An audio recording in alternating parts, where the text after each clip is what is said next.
السلام عليكم ومرحبا بكم في قصة حقيقية جديدة على قناتي. قصة اليوم دارت ضجة في الأيام الأخيرة على مواقع التواصل الاجتماعي. القصة كتعلق بميك اب ارتيست إماراتية اسمها ليالي، معروفة بزاف في الوطن العربي. كانت كتخدم معاها موديل باكستانية وكانت كتعامل معاها بزاف من سنة 2018 ولاو صديقات.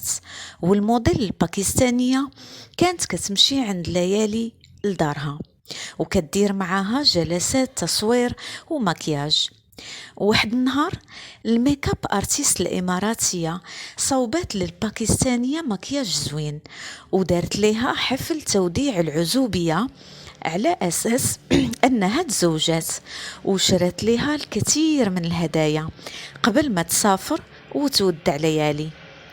بعد مرور سنتين كتصدم الميك اب ارتيست الاماراتيه وكتكتشف انه الموديل الباكستانيه ارتبطت ليها بزوجها بالسر، والمكياج اللي دارت ليها والحفله كان باش تزفها لزوجها عروسه دون علمها.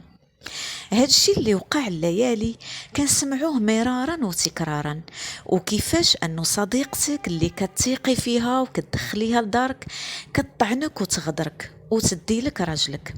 وشحال من مرة ترى ليها هكذا ومرضات وتأزمات، ولكن الدنيا ما كتوقف عند حتى حد، وبالعكس الإنسان من أخطائه كيتعلم وكياخد دروس في هذه الحياة. والصديقة تكون كيف ما كانت، درجة الثقة اللي بيناتكم ضروري خاص تبقى حدود بين الحياة الخاصة ديالك وصداقتكم. نتلاقاو إن شاء الله في قصة جديدة.